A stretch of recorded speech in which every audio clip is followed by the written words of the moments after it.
Who is even more beautiful on the inside than she was on the outside. और भाई फिर गुस्सा तो हो नहीं था बीजेपी वालों ने टेस्ला के पुतले फूंक दिए। जो एंटागोनिस्ट है वो खुद आके बताता है मेरा नाम ये, मैं कंस्ट्रक्शन वर्कर। भाई 2008 में आई थी वांटेड, उससे थोड़ा आगे तो बढ़ सकते हैं अपन। अभी किसी को पेला है आपने? भाई पेल तो दिया, बट भाई कितना भी मजाक उड़ा लो, बंदा जीनियस है। इसके वीडियोस डिलीट हुए, रिस्टोर हुए तो उसने उसकी भी 2 वीडियोस बना दी।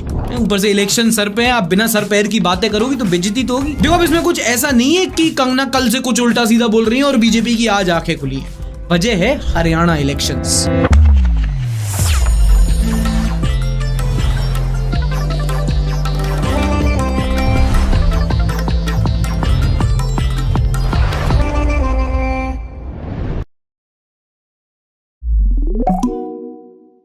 नमस्कार, आदाब एंड वेलकम। दिस इज सार्थक ऑन द संडे शो, वो शो जहां हम करेंगे न्यूज की बात एंटरटेनमेंट के साथ। आज की ताजा खबर, भुवन बाम के शो का नया सीजन आ गया है। मेरे को वरदान है, मेरे को हर खबर वक्त से पहले मिलती है। अब भुवन बाम को यूट्यूबर्स का SRK कहते हैं। क्या जर्नी रही है उसकी, फ्रंट कैम से सीधा OTT, मतलब कंटेंट क्रिएटर्स को इंस्पायर किया, उसने एक बेंचमार्क सेट किया है। ताजा खबर का सीजन 2 मैंने देख लिया है। फर्स्ट थिंग्स फर्स्ट, जो चीजें अच्छी है इसमें, पहला तो है acting. Bhuvan Bam of course पिछले सीजन से इस सीजन तक जो कैरेक्टर है उनका, वसंत गावड़े का, बहुत अच्छी तरीके से ढल गए हैं उसमें। But in some scenes even the supporting actors steal the show. Shreya Pilgaonkar, Prathamesh Parab और वो जिन्होंने उनके पिताजी का कैरेक्टर प्ले किया है। दूसरा, सीरीज का म्यूजिक स्कोर बहुत अच्छा है, जो साउंड डिजाइनिंग है वो बहुत अच्छी है। क्रेडिट्स में जिनके नाम मैंने पढ़े, ओमकार तमहान एंड सौरभ लोखंडे, बहुत बढ़िया म्यूजिक स्कोर दिया है। But with due respect to Bhuvan as a creator, ये शो मुझे उतना अपीलिंग नहीं लगा। इसकी राइटिंग बहुत खराब है, क्योंकि लास्ट सीजन के एंड में मेन कैरेक्टर को मार दिया था, तो नए सीजन में उसको रिवाइव करना था। तो उसके बीच में जो प्रोसेस था, उसकी राइटिंग बड़ी प्रेडिक्टेबल सी लगी। कहीं कहीं ना डायलॉग राइटिंग समझ में नहीं आती। जो एंटागोनिस्ट है वो खुद आके बताता है मेरा नाम ये, मैं कंस्ट्रक्शन वर्कर। अरे भाई वो सबसे पावरफुल आदमी है, तुम्हारा कैरेक्टर डर रहा है उससे, वो खुद क्यों इंट्रोड्यूस कर रहा है अपने आप को। आखिरी का जो क्लाइमेक्स सीन है वो कहीं शहर के बाहर किसी वेयर हाउस में होता है। भाई 2008 में आई थी वांटेड, उससे थोड़ा आगे तो बढ़ सकते हैं अपन। अगर आप देखना चाहो तो it's a fair one time watch, 7 on 10 types. ये मेरे कुछ थॉट्स है, अगर आपने देख लिया तो आप कमेंट सेक्शन में बता सकते हो आपको कैसी लगी। But personally I am happy for Bhuvan Bam. मतलब बंदा कहां से कहां पहुंच गया है। मुझे याद है कहां हम लोग स्कूल में उस ब्लूटूथ से उसकी वीडियो को ऐसे लिया करते थे, और आज उसके शो का रिव्यू कर रहे हैं। तो इट फील्स गुड जब कोई यूट्यूब नोटिफिकेशन से OTT पर आता है सीधा। एक और यूट्यूबर की न्यूज है, Ranveer Allahbadia AKA Beer Biceps. इस हफ्ते इनका यूट्यूब हैक हो गया। कुछ लोगों ने इनके सारे YouTube चैनल्स को हैक करके उसे इलॉन मस्क और डोनाल्ड ट्रम्प का फैन पेज बना दिया है। हाँ भाई, अभी किसी को पेला है आपने? भाई पेल तो दिया। खैर इसके बाद बहुत लोगों ने बोला कि यार कोई हैक वैक नहीं हुआ है, ये इनकी मार्केटिंग है, इनका PR है, वरना वहां चिल कर रहा है, हैक होता तो फट जाती ना। पर बाद में इन्होंने क्लैरिफाई किया कि PR नहीं है, प्यार है आप लोगों का, तभी आराम से चिल करके बैठे हैं। हम इस तरह का स्टूपिड मजाक क्यों करते हैं? काफी टेंस माहौल के बाद YouTube टीम की मदद से इनका YouTube चैनल रिस्टोर हो गए, सारी वीडियोस वापस आ गई। निर्लज्ज, तू फिर आ गया। अब हुआ क्या है, देखो ऐसी कोई डरने की बात नहीं। मैंने भी मनीष भाई से बात की, who is a co-founder, and he was very chill about it. होता क्या है कि जो बड़े यूट्यूबर्स हो जाते हैं ना, जिनके 1 मिलियन के सब्सक्राइबर पार हो जाते हैं, उनको यूट्यूब अपना एक मैनेजर देता है। तो कभी भी ऐसी चीज होती है कि कोई चीज हैक हो जाती है, कोई डेटा यहाँ वहां हो जाता है, कोई रिस्ट्रिक्शंस लग जाता है, any problem with the creator faces, YouTube team उसको अच्छी तरीके से केटर करती है। दूसरी बात, यूट्यूब के लिए भी एक बड़ी बात है रणवीर अलाहाबादिया का चैनल हैक होना, because you know one of the biggest creators in India. और उनका अगर चैनल हैक हो जाता है तो it gives a bad impression of the platform कि भैया इनके मेजर क्रिएटर्स के ही चैनल हैक हो जा रहे हैं, सिक्योरिटी कहाँ है। तो यूट्यूब टीम उसको देखती है। बट भाई कितना भी मजाक उड़ा लो, बंदा जीनियस है। इसके वीडियोस डिलीट हुए, रिस्टोर हुए तो उसने उसकी भी 2 वीडियोस बना दी। अब तो सवाल और खतरनाक होने वाले हैं। खुद की मौत के बारे में सोचते हो आप? But jokes apart, this highlights the problem of cyber security. पिछले ही हफ्ते इतनी न्यूज नहीं बनी थी, बट सुप्रीम कोर्ट का भी यूट्यूब चैनल हैक हुआ था। इनफैक्ट इंडिया में हर साल साइबर क्राइम के 15 लाख केसेस रजिस्टर होते हैं। हजारों करोड़ों लोगों के पैसे चले जाते हैं इसमें। मतलब कि हर मिनट अराउंड 3 साइबर क्राइम के केसेस रिपोर्ट होते हैं, और ये वो जो रिपोर्ट होते हैं। अब आप सोचो कितने लोगों के पैसे हैं जो जा रहे होंगे। अब अगर आप टेंशन ले रहे हो कि भाई इसमें मैं क्या कर सकता हूं, तो ज्यादा कुछ नहीं कर सकते। बस 2-3 चीजें हैं जो आपको प्लेटफॉर्म प्रोवाइड करता है। एक 2 फैक्टर ऑथेंटिकेशन कर सकते हो कि पासवर्ड के बाद OTP भी है। दूसरा, अगर कभी भी ऐसा हो जाता है तो साइबर क्राइम हेल्पलाइन है 1930, इस पे आप डायल करके कंप्लेंट रजिस्टर करवा देते हो। यूजुअली अगर छोटा मोटा मसला है तो सॉल्व हो जाता है। इससे ज्यादा आप कुछ नहीं कर सकते। सब्सक्राइब कर सकते हो मेरे चैनल को, इससे ज्यादा शेमलेस प्लग तो होगा नहीं। देखो देखो, दरिंदगी चेहरे से टपकती है। नंबर 1 का कमीना है। एक तो लाइक और शेयर ठोक दीजिए, महाकाल का दबा के लाइक और शेयर ठोक दीजिए, 5000 लौटे दिख जाना चाहिए। क्या इलॉन मस्क जॉर्जिया मेलोनी को डेट कर रहे हैं? अम्मा बहन पे आ जाऊंगा मैं इनकी अम्मा बहन पे आ जाऊंगा मैं। अरे अब्बा भी तो हो सकती है। ये खुसर पुसर तब शुरू हुई जब हाल ही में एक इवेंट में इटली की प्रधानमंत्री और दुनिया के सबसे अमीर व्यक्ति मिले और इलॉन मस्क ने जॉर्जिया मेलोनी के बारे में कुछ ये कहा। Giorgia Meloni is someone that I admire, someone who is even more beautiful on the inside than she is on the outside. और भाई फिर गुस्सा तो हो नहीं था, बीजेपी वालों ने टेस्ला के पुतले फूंक दिए। लोगों ने बताया गलत आदमी पकड़ लिया तुमने। हमको सिखा रिया है। अच्छा, अगर तुम्हें लग रहा है कि भाई लोग बहुत फालतू का गलत बोल रहे हैं तो तुम इस आदमी की हिस्ट्री नहीं जानते। ये खिलाड़ी नहीं है, खेल है पूरा। कभी पढ़ना इसके, वो कौन थी वो जॉनी डेप वाली, हाँ एम्बर हर्ट, और इनके किस्से पढ़ना। ये रंगीन नहीं है, पूरे रेनबो है। भाई पैसा हो तो क्या कुछ नहीं हो सकता। अच्छा, खेल से याद आया, कंगना का एक वीडियो बड़ा वायरल हुआ। अगर मैंने अपने शब्दों से और अपनी सोच से किसी को डिसअपॉइंट किया है, मुझे खेद रहेगा।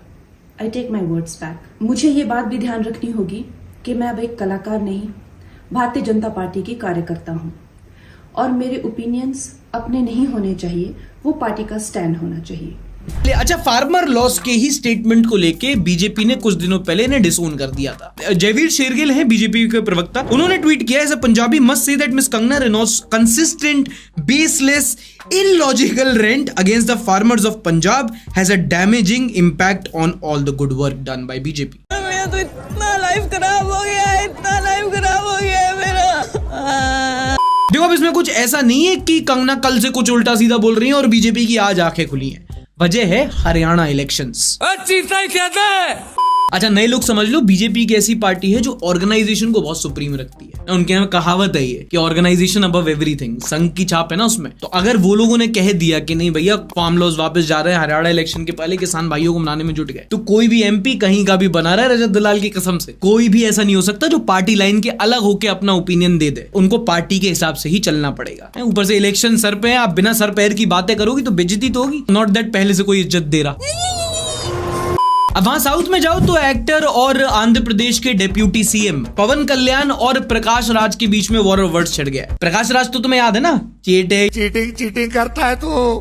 हाँ, अच्छा, थोड़ा सा कॉन्टेक्स्ट बता देता हूँ। पवन कल्याण है बीजेपी के सपोर्टर, उनकी एलाइड पार्टी के साथ वो एक सरकारी पोस्ट पे भी है। एंड वहीं प्रकाश राज है पक्के बीजेपी विरोधी। तो जब पिछले हफ्ते तिरुपति लड्डू की कंट्रोवर्सी हुई तो पवन कल्याण जी ट्वीट करते हैं, may be the time has come to constitute a Sanatan Dharma Rakshana board at the national level to look into all the issues related to temples of entire Bharat. Prakash Raj उसमें कहते हैं कि भाई वो वहां हुई है घटना जहां पे आप डेप्यूटी सीएम हो, तो इन्वेस्टिगेट करो, पता लगाओ कि कौन है। आप ऐसी रैंडम एलिगेशन नहीं लगा सकते। We have enough communal tension in the country thanks to your friends in the center. पवन कल्याण को बात अच्छी नहीं लगी। उन्होंने कहा ऐसे कैसे बोल दिया तुमने, मतलब हिंदुओं के खिलाफ कुछ हो जाए तो हम बोल भी ना पाए, अगर असली सेक्युलर हो तो बाकियों के खिलाफ भी बोल के दिखाओ। हिम्मत।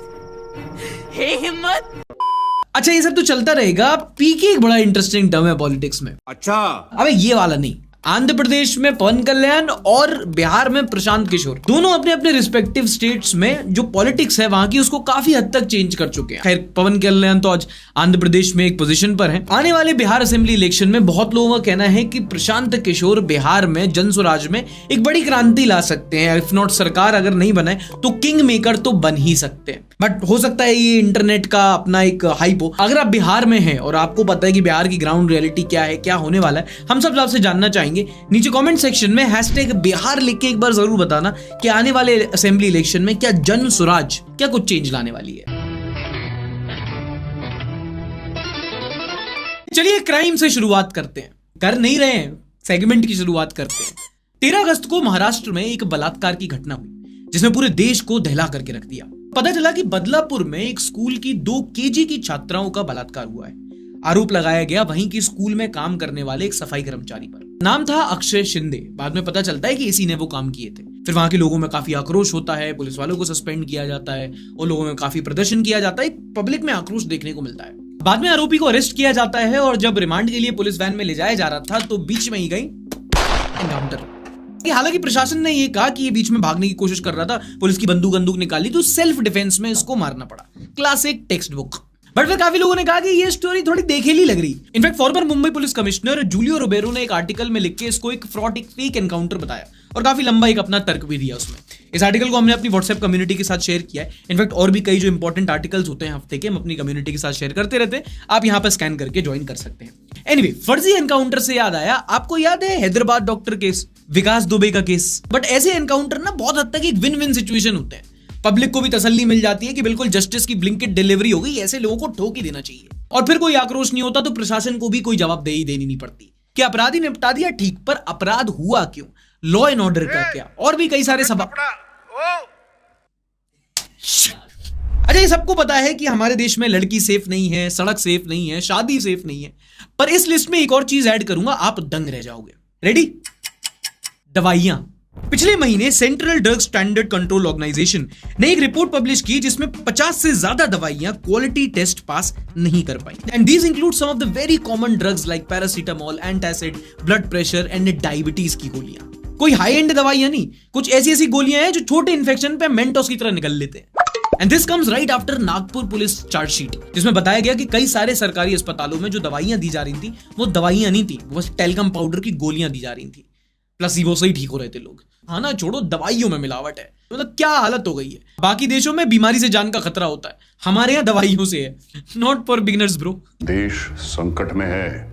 ये टर्म एक बार पढ़ लो, CSEAM। बहुत कॉर्पोरेट शिट लग रही है पर है नहीं, आप इसको ध्यान से समझ लो, वरना रात के अंधेरे में हुस्न के घेरे में अरेस्ट करवा देगी आपको ये।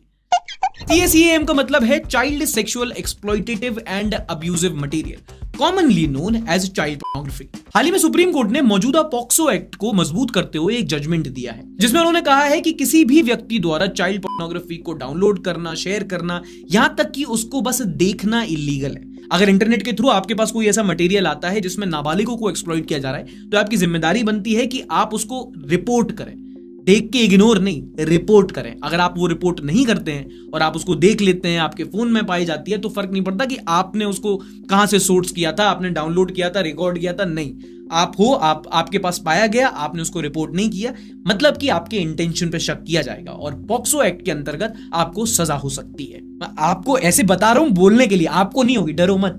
कोर्ट ने चाइल्ड एक्सप्लॉयटेटिव सेक्सुअल मटेरियल को एक प्लेग की तरह बताया कि दुनिया भर में बीमारी बढ़ती जा रही है और इसको इंडिया में रेगुलेट करने की बहुत जरूरत है, क्योंकि बहुत सारे बच्चे से खतरे में। एक तो पॉर्न ने वैसे ही दिमाग खराब कर रखे हैं, या तो बच्चे इन्वॉल्व हैं। एडिशनल इन्फॉर्मेशन, सुप्रीम कोर्ट ने यह भी रिकमेंड किया कि आप चाइल्ड पोर्नो का इस्तेमाल ना करें, अब आप शब्द का इस्तेमाल करें CSEAM, child sexual exploitative abusive material. अगली भी सनसनी क्राइम पेट्रोल टाइप न्यूज सुनो, इस हफ्ते बड़ी वायरल रही। बेंगलुरु में एक 29 साल की महिला महालक्ष्मी का शव फ्रिज में मिलता है। एंड क्योंकि ये जो केस है वो आपको बहुत ज्यादा हद तक श्रद्धा वलकर आफ्ताब वाले केस की याद दिलाता है, इस केस में भी अशरफ नाम के एक व्यक्ति का नाम सामने आया। तो एंड ऑब्वियसली लोगों ने भी इस पे काफी ज्यादा आक्रोश दिखाया, काफी भड़काऊ बातें सोशल मीडिया पे कही गई, कम्युनल टेंशंस भड़काने की कोशिश हुई। बाद में केस में ट्विस्ट तब आता है जब असली हत्यारा मुक्ति रंजन रॉय उड़ीसा में सुसाइड कर लेता है। अपने सुसाइड नोट में वो कहता है कि इस महिला के साथ उसका एक रिलेशनशिप चल रहा था, काफी ज्यादा मारपीट हो रही थी, शादी वादी की बातें चल रही थी, बहुत टॉक्सिक मामला हो गया था, इसलिए उसने पहले उसकी हत्या की, फिर अपनी भी जान ले ली। 2 जिंदगियां खत्म। अगर आप सोच के देखो तो ये बहुत ट्रैजिक है अपने आप में, बहुत सेंसिटिव मसला है। ऐसे मसले सेंसिटिव होते हैं। देखो, रिलीजन डिसाइड द पॉइंट। कई बार ऐसा होता है कि ऐसी हाई शॉक वैल्यू वाली न्यूज को आप तक बहुत भड़काऊ तरीके से पहुंचाया जाता है, आपके अंदर के बायस को सुलगाने की कोशिश की जाती है, और कई लोग आप में से बहुत भोले होते हैं, जैसे ही आता है आप भड़क जाते हो और उसको उसी नैरेटिव के साथ फॉरवर्ड करने लगते हो, एंड आप भूल जाते हो कि सोशल मीडिया पे ये चीजें कितनी ज्यादा डिसेप्टिव हो सकती है। मैं बस यहां पर इतना कहना चाहता हूं कि कभी भी ऐसी चीज आए, कल्प्रिट अशरफ हो सकता है, अमन हो सकता है, और विक्टिम अमृता हो सकती है, अमीना हो सकती है, पर कभी भी आप तक ऐसी न्यूज आए तो हमेशा थोड़ा रिस्पॉन्सिबली उसको कंज्यूम करो और रिस्पॉन्सिबली उसको शेयर करो, क्योंकि न्यूज तो आपके पास ऐसे आ जाएगी, असलियत नहीं आ पाएगी। अच्छा, याद है जब इस लड़की की वीडियो वायरल हुई थी तो मैंने पिछले हफ्ते कहा था कि हर कंट्रोवर्शियल चीज को बैन करना सही ऑप्शन नहीं है, पब्लिक अवेयरनेस पर ध्यान देना चाहिए। इस हफ्ते एक न्यूज आई है, and allow me to prove my point. इस हफ्ते security exchange board of India SEBI ने एक स्टडी रिलीज की, जिसमें उन्होंने बताया कि पिछले 3 सालों में फ्यूचर एंड ऑप्शन ट्रेडर जो होते हैं, जिनको FNO ट्रेडर कहा जाता है, उन्होंने स्टॉक मार्केट में भारी पैसा गंवाया है। ना जिनको नहीं पता, स्टॉक मार्केट में जैसे shares, mutual fund, intraday trading होती है, ऐसी FNO ट्रेडिंग भी होती है, बट रिस्क बहुत ज्यादा होता है इसमें। रिपोर्ट ने बताया कि पिछले 3 सालों में 1 करोड़ FNO इन्वेस्टर्स ने कंबाइंड लॉस किया है 1.81 लाख करोड़ का, 1.81 lakh crore, on an average 2 lakh प्रति व्यक्ति का नुकसान। आप इस बात से समझ सकते हो कि 93% FNO ट्रेडर्स लॉस में रहे हैं। And like online gaming, stock market भी बढ़िया क्लासिक सट्टा और स्किल के बीच में आता है कहीं। तो अब क्या करोगे? स्टॉक मार्केट को बैन करवा दोगे? नहीं, जरूरत है ज्यादा अवेयरनेस की, कि बताने की लोगों को कि भैया stock market, investment, mutual fund are subject to market risk.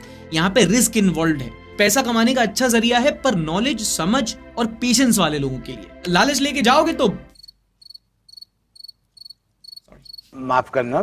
चलो अगली खबर है रेलवे से। आप कभी बिना टिकट ट्रैवल किए हो? जनरल डिब्बे में या रिजर्वेशन में, टॉयलेट के बगल में? क्या जिंदगी है तुम्हारी। अब देखो, बहुत कॉमन है कि कई लोग बिना टिकट के रेलवेज में ट्रैवल करते हैं, लेकिन कुछ समय से ये लोग रेलवेज के लिए एक बड़ी हेडेक बन गए थे। व्यवस्था खराब हो चुकी थी, पैसेंजर परेशान हो रहे थे और टीटी भी गांधीवादी आदर्शों के चक्कर में कुछ कहता नहीं था। खैर, अब मामला थोड़ा चेंज हो रहा है। अब ऑन द गो टिकट दिया जाएगा। रेलवे ने हाल ही में झांसी जोन में hand held ticket vending machine से ऑन द गो टिकट देने की सुविधा प्रारंभ की है। मतलब कि अगर आप कोई बिना टिकट के पकड़ा जाता है तो टीटी उसी वक्त पे उसका एक जनरल टिकट काट देगा। तो आपको न्यूज और रिस्क पता है। और अगर बिना टिकट के ट्रैवल करते हुए टीटी पकड़ ले तो उससे बोलना, भैया समझ लो, थोड़ा स्टूडेंट है, आगरा तक ही जाना है, पेपर है भैया, समझ लो थोड़ा। ऐसे बगल में जमीन पे बैठ जाएंगे।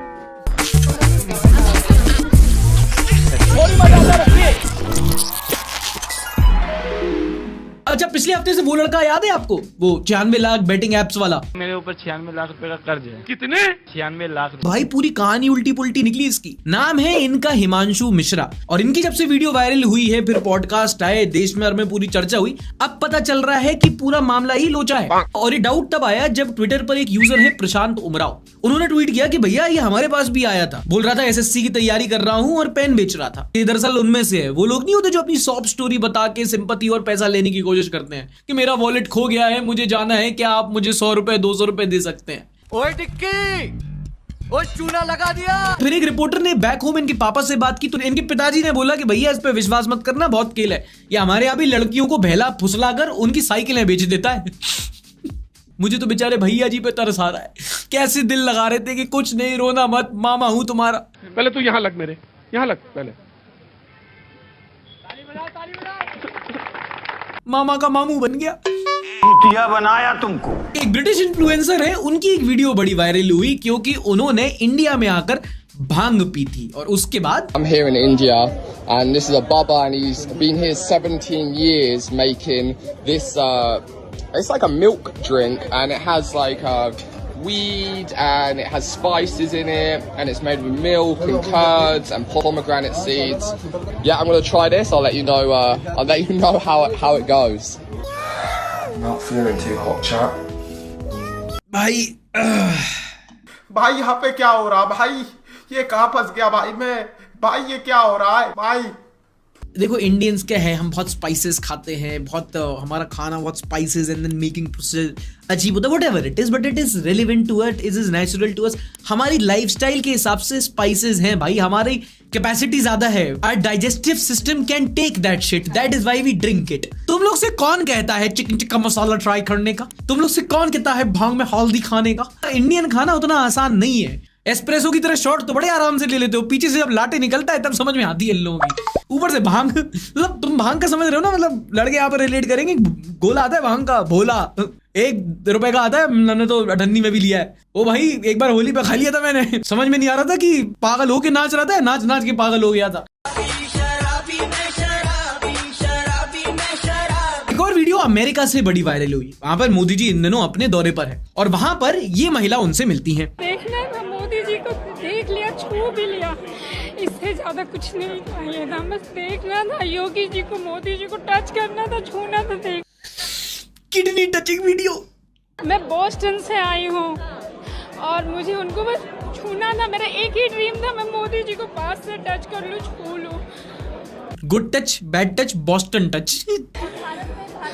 भारत में मैं ओरिजिनली बिहार से बिलोंग करती हूँ। बिहार से बिलोंग करती हूँ ऐसा लग रहा है बल्लभगढ़ से बिलोंग। हाँ जी, गुड मॉर्निंग। बस मोदी जी हैं मेरे भगवान, मिल गए ऐसा मुझे लग रहा है। इसका बहुत सालों से था कि किसी तरीके से मोदी जी से मुलाकात हो जाए, तो मैं इसको लेकर के आया, किसी ने सारा इंतजाम किया था। मुझे और कुछ नहीं चाहिए, बस मोदी जी चाहिए। सारी उम्र में जो और कुछ नहीं चाहिए, सिर्फ मोदी जी चाहिए। मोदी जी तो बहुत लोगों जी, खैर छोड़ो। कितने शरीफ आदमी है मोदी जी, और मुझे तो लगता है तब मोदी जी ने कभी सेक्स भी नहीं किया।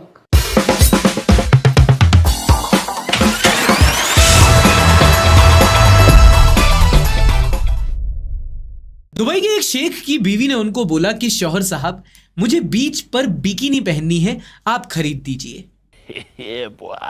जब बोले तब लगाओ। तो शेख साहब की बीवी को बीच पर बिकिनी पहननी थी। शेख साहब बोले लाहौल बिलाकुवत बेगम क्या फरमाया आपने। सब लोग देखेंगे, हमें उससे एतराज है, लेकिन आपने कहा तो खुशामदीद, और उन्होंने खरीद दिया बीच। Even that's an understatement, पूरा आइलैंड खरीद दिया। क्योंकि शेख साहब ने सोचा होगा कि बिकिनी तो है, बीच नहीं होगा शायद हमारे पास, ताकि उनकी बेगम की ख्वाहिश पूरी हो पाई। 418 करोड़ का आइलैंड ही खरीद दिया। बिकिनी पहननी थी तो आइलैंड खरीद दिया। जिंदगी हो तो ऐसी हो, मुझे जूते पहनने हैं, कोई मोजे ही खरीद दो। साला नौटंकी, खड़ी खड़ी ड्रामा करता है। नेक्स्ट, एक यूट्यूबर को उसकी फैन ने चूना लगा दिया। ये तो ऊनो रिवर्स हो गया नहीं। बड़ी इंटरेस्टिंग कहानी है। एक यूट्यूबर साहब थे दिल्ली के, वो सोना बहुत पहनते थे, चेन अंगूठी कड़ा, मामला फुल तगड़ा। इनकी एक फैन का मैसेज आया कि सर मुझे आपसे मिलना है। अब लगाना वो ये बॉय। फिर इनकी फैन से दिल्ली की मेहरौली में मुलाकात हुई। तो भाई साहब ने किया फुल श्रृंगार, कन्या ने ली सेल्फी और इनका सोना लेके फरार। औरत का चक्कर बाबू भैया, औरत का चक्कर बहुत बेकार होता है। अभी ये यूट्यूबर कौन है कुछ पता नहीं पड़ा। आपको पता हो तो कमेंट सेक्शन में बताओ। अब नॉनसेंस न्यूज है और बिहार की बात नहीं हुई। ये तो वही बात हो गई ना कि बनारस गए गंगा नहीं नहाई। तो बिहार में जमुई के इन जनाब से मिलिए। ये है एक आईपीएस ऑफिसर जिन्हें पुलिस वाले थाने में एस्कॉर्ट कर रहे हैं जेल के अंदर। ये एक आईपीएस ऑफिसर है, नकली। कमिंग सर, आइए ना हमरा बिहार में। आईपीएस बनने की इसने 2 लाख रुपए की यूनिफॉर्म बनवाई। अगर 2 किलो का डंबल उठाता ना तो पकड़ा नहीं जाता। देख रहे तुम आईपीएस की पर्सनालिटी, देखो तुम, चोर 2 हाथ मार दे इसको। नेक्स्ट सेगमेंट स्किप मत कर देना गलती से भी। न्यूज पर आप ही के व्यूज यहाँ पे देखते हैं, हैशटैग देता घूमता हूं मैं। चलिए देखते हैं top 5 comments of the week. इस बार का एनिमेशन कितना सही था यार, तारीफ हो गई तुम्हारी। Anyway, love the show. एक question, how do you think should the young generation should prepare themselves for future? We can not predict the future, तो हमें क्या करना चाहिए अब to not suffer in the future? भाई, if you don't want to suffer in the future, then what you should do is बहुत अच्छी तरीके से अपने आप को मेंटली प्रिपेयर करो। सामने अपने 3-4 किताबें रखो, अपने कमरे में जाओ और रजाई तान के सो जाओ। सोचो नहीं ज्यादा कि क्या करना है क्या नहीं करना है। मैं क्या बताऊं, मेरे को क्या पता, मैं कोई बहुत बड़ा ज्ञानी लग रहा हूं तो मैं यहाँ पे बताऊंगा कि भाई फ्यूचर के लिए ये करना है। पूरी दुनिया को नहीं पता भाई वो फ्यूचर के लिए क्या करना है। कुछ लोग तो ऐसे आते हैं कि भाई बता दूंगा नुस्खे कुछ। संत भाई, ये छोटे छोटे बच्चे बाबा बन रहे हैं, इसमें कुछ लीगल एक्शन नहीं हो सकता क्या? बहुत डर लगता है भाई कि अगर हर बच्चे बाबा बनने लगे तो क्या होगा। इसका इंपैक्ट बहुत गलत है, बहुत नेगेटिव है एक्चुअली। सोचो फॉर एग्जांपल, अगर हर एरा गैरा नत्थू गैरा कल डीएम बनने लगे तो तुम्हें लगता है कि डीएम की पोस्ट की वो मर्यादा बनेगी, वो इज्जत रहेगी? Same goes with religious preachers. एक ग्रेविटास होता है, एक लाइफ का एक्सपीरियंस होता है, एक समझ होती है जो व्यक्ति में आती है। आजकल कोई भी उठा के खड़ा हो जाता है कि हाँ भैया ये देखिए बाबा का ये, बगलावती मैया की जय, ये हराम है ये हलाल है। भैया क्यों सुने हम तुम्हारी? तो लोग बहुत ज्यादा हमारे देश में भोले हैं, गलेबल हैं, and then these sort of people who just climb into and grab that opportunity to just say anything and not be accountable for it, it's something which is sad. Ayushi Sharma बोलती हैं about the ghee. Isn't it possible that half of India is consuming such an adulterated ghee every day? The fact that it reached Tirupati Balaji could be the extent of how common food adulteration is in our country. That is very true. Absolutely true. मतलब हमारे देश में जो food safety standard regulations हैं वो बहुत ज्यादा खराब है। खासकर वो फूड फार्मा इसलिए तो फेमस हुआ ना क्योंकि किसी भी पैक्ड प्रोडक्ट है उसमें उसकी ब्रांडिंग गलत है, मार्केटिंग गलत है, उसकी इंग्रेडिएंट लिस्ट गलत है। आप घी की बात कर रहे हो, दवाइयां इस हफ्ते पता चला है कि भाई दवाइयां वो नहीं मिल रही जो हमको बताया जा रहा है। लोग चॉक पाउडर को दवाई बता के बेच रहे हैं, तो ये तो बहुत है हमारे देश में। मोहम्मद नवाज बोलते हैं, as a Muslim I believe that it is important to clarify that what comes under the Sharia compliance. Interest-based transactions is considered haram whether it is taking or giving. But I personally believe that if a Muslim is involved in interest-based transaction, it is his or her personal opinion. Islam as a religion prohibits it. Making fun of such sensitive and important issue does not make sense. It's as sensitive as cow beef for Hindu or Sanatan person. I don't think it is as sensitive as that. I think pork would be an equal comparison. भाई Mohammad Nawaz, with due respect, एक practicality भी होती है। किसी ने मुझे बहुत अच्छी तरीके से choose the right guide and will be guided right। तो हर चीज अगर आप टेक्स्ट बुक बेसिस पे ले लोगे कि भाई अगर इंटरेस्ट हराम है तो पूरा फाइनेंशियल एंड पूरा बैंकिंग सिस्टम ही क्रेडिट पे चलता है, फिर तो आपका बैंक अकाउंट, आपका डेबिट कार्ड, एटीएम सब हराम है फिर तो, है ना? ऐसे कैसे चलेगा फिर? आपको क्या लगता है जो आप एफडी डिपॉजिट कर रहे हो बैंक में उस पर भी तो इंटरेस्ट आप ले रहे हो, और बैंक उस पर इंटरेस्ट कैसे दे रहा है, वो कहीं पैसे इन्वेस्ट कर रहे हैं, उनको इंटरेस्ट, पूरा बैंकिंग सिस्टम ही ऐसे चलता है। तो अगर आप ये बोल रहे हो तो फिर doesn't make that logical sense ना उस मामले में। ये मेरा कहना है, आप बात से डिसएग्री करके फिर बता सकते हो, और अगर आप फिर भी नहीं मानते तो we can agree to disagree. Has Atika really appreciate your insights on climate change in this video. However, I noticed you didn't touch upon illegal poaching of animals and the rapid decline in forest wildlife, especially in India. यार देखो, इतना आसान भी नहीं होता poaching रोकना। अगर आप कभी जंगली इलाके के आसपास में रहे हो तो उसमें ना बहुत सारे जो जंगल के आसपास के नेटिव्स होते हैं वो उसमें हेल्प करने लगते हैं। Not all but some elements, because गरीबी बहुत है ना। आप देखो सबसे ज्यादा जो रिसोर्स रिच स्टेट्स है, सबसे ज्यादा गरीबी भी वही है, झारखंड, उड़ीसा। क्यों? क्योंकि वहां पे ये रिसोर्सेस तो हैं पर वहां पे लोगों के पास पैसे नहीं पहुंच रहे, जॉब्स नहीं पहुंच रही, अर्बनाइजेशन नहीं पहुंच रहा। तो उसको रोकने के लिए सरकार प्रयास करती है। आप सोच रहे हो, आप कभी फॉरेस्ट रेंजर्स से कभी बात करना, कितनी जान जोखिम में डाल के वो टाइगर्स को बचाते हैं। कभी कभी टाइगर से ही जान का खतरा होता है। Especially with the sustained rate of development and urbanisation, it's a little difficult to implement and that is something you have to consider. अब इनको क्या दिया जाए? देखो, हफ्ते में बहुत सारे इंपॉर्टेंट आर्टिकल्स छपते हैं, हम ज्यादातर को अपनी कम्युनिटी के साथ शेयर कर देते हैं, बट कुछ अखबारों के कुछ एक्सक्लूसिव आर्टिकल्स होते हैं जिसमें डेटा ज्यादा होती है, मेहनत ज्यादा लगती है, और उसी का एक सब्सक्रिप्शन होता है। आप अपने कमेंट के नीचे मेल रिप्लाई कीजिए एंड हमारे चैनल के टॉप 5 कमेंटर्स को इंडियन एक्सप्रेस की तरफ से मिलेगा 1 साल का free premium membership. Thank you so much for that Indian express. बाकी लोग अगर इनकी प्रीमियम मेंबरशिप लेना चाहें तो ये QR कोड स्कैन कीजिए, आपको एक स्पेशल डिस्काउंट भी दिया जाएगा। इस हफ्ते की पॉजिटिव न्यूज आती है इंडिया के हेल्थ केयर से, जहां भारत का पहला कैंसर जीनोमिक रिपोजिटरी यानी कि डेटा सेट लॉन्च हुआ है। बिलियन बता रहे हैं तिलियर। देखो, मतलब कैंसर रिपोजिटरी मतलब कैंसर पेशेंट जो होते हैं ना इंडिया के, उनका डेटा जिसके बेसिस पे आगे जाके रिसर्च किया जाएगा।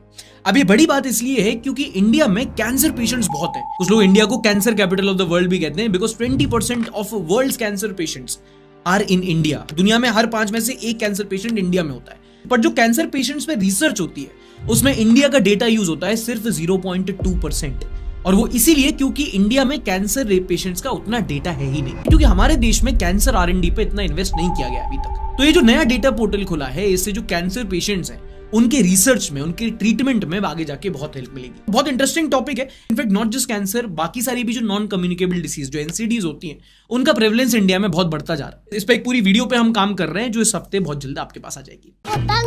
अच्छा ये भगवान क्या जुल्म है? में क्या जोड़ा है कि 17 इंडिया की लार्जेस्ट स्टेट कौन सी है? इंडिया की लार्जेस्ट स्टेट ऑस्ट्रेलिया। अच्छा, इंडिया की लार्जेस्ट स्टेट पाकिस्तान। ये इनके लिए बचा रहे हैं हम पेड़ पौधे, इनके पिघल जाने दीजिए glacier. Bro was born before 1947, bro living in pre independence. Canada है। कितने रुपए हो गए भाई साहब? 30 रुपए हो गए। छुट्टे नहीं है भाई मेरे पास। 20 रुपए के और काट दो। ये 30 रुपए की कटिंग कहाँ होती है? अगर पैसे कम पड़ रहे हैं, कम पड़ जाते तो बढ़ा देते क्या? और दो मोदी को वोट। ये चल रहा है अभी। अच्छा, हर चीज में और दो मोदी को वोट। ओके। हेलो गाइस, ये हमारी दुकान पर आए थे। इन्होंने किस्तों पे बिस्किट खरीदा है और भाई इन्होंने 2 रुपए जमा करे हैं हमारे पास, और 3 दिन की इन्होंने किस्त बंधवाई है। और भाई तुम भी आओ हमारी दुकान पर, किस्तों पे सामान लेके जाओ। क्या कहना चाहोगे भाई? भाई की दुकान पर आओ और किस्त बनवा ले जाओ। किस्तों में 5 रुपए का बिस्कुट। क्या है हमारे देश की वैसे फाइनेंशियल कंडीशन? और दो मोदी को वोट। भाई ओरियो पे EMI बन जाएगी। डॉक्यूमेंट क्या लगेंगे? Aadhaar card, PAN card, 2 passport size photo. When you are exhausted at work, then you remember who all this is for.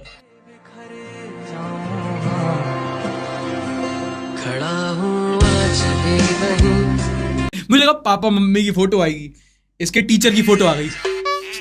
Kidney touching. I thought this would be the picture of my landlord. My tears went back. Joint family, guys. Kidney touching नहीं, liver touching. Make some noise for Keshav, ja. स्वप्न सलोना अति अलौकिक, चंद्र सो वदन तुम्हारा प्रिय।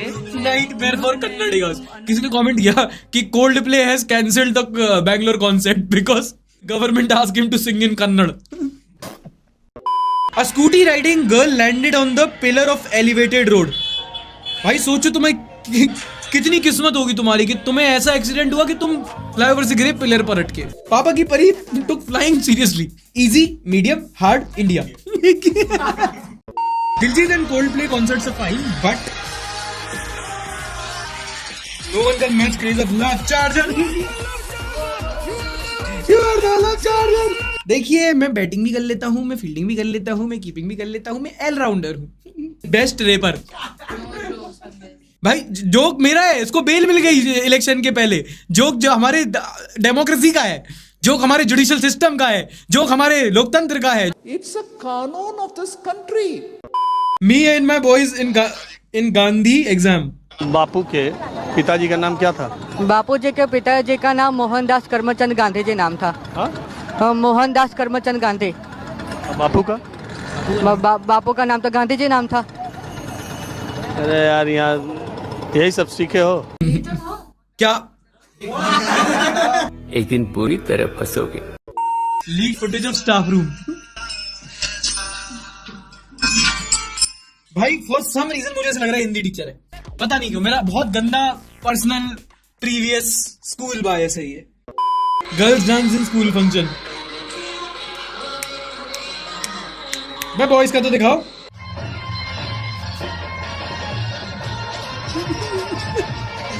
इसमें वो आज तक वाली ट्यून लगाना जरा। मेरा ये मानना है कि वो ट्यून है, वो भाई वो पूरब झाव ट्यून है, वो हर जगह सूट कर जाती है। जाने से पहले हमारे प्रधानमंत्री श्री नरेंद्र मोदी जी का आपके लिए एक मैसेज है। मेरा ये चैनल सब्सक्राइब करें और मेरे हर अपडेट आपको मिले, इसके लिए बेल आइकन जरूर दबाइएगा। चैनल को सब्सक्राइब करें, लाइक करें, कर दें प्लीज, वरना आपके घर पे बुलडोजर नहीं चलवाऊंगा, कर दो चुपचाप। चलिए, ये था इस हफ्ते का एपिसोड। अगर पसंद आया हो तो प्लीज एक बार लाइक जरूर कर देना। बड़ी मेहनत लगती है ऐसा एपिसोड बनाने में, थोड़ा प्रोत्साहन, थोड़ा एंगेजमेंट मिलता है। हमने बहुत सारे हैशटैग्स दिए हैं, अगर आपको हमारे चैनल के टॉप 5 कमेंटर्स में बनना है तो उस पर कमेंट भी कर सकते हैं। अगले हफ्ते हम आपकी कमेंट को अपनी पूरे संडे शो फैमिली के साथ डिस्कस करेंगे। और हाँ, अपनी स्टोरी पर या कम से कम एक दोस्त के साथ इस एपिसोड को जरूर शेयर कीजिएगा। मैं मिलूंगा आपसे अगले हफ्ते, तब तक के लिए अपना ध्यान रखिए। टाटा, बाय बाय, शब्बा खैर, and don't forget to like, subscribe and share the episode. भाई मम्मी ने गलती से संडे शो को संडास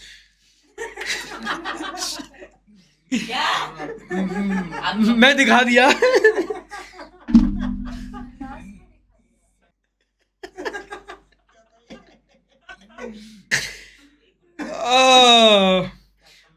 मम्मी संडे शो को संडास शो बोल दे, और क्या? संडास शो बोला है, मेरा संडास में दिखा दिया क्या? भाई मम्मी के नाम पे कुछ बोल नहीं रहा हूं, वरना मैं बताता तुमको जो तुमने यहाँ ह्यूमर प्ले किया है भाई।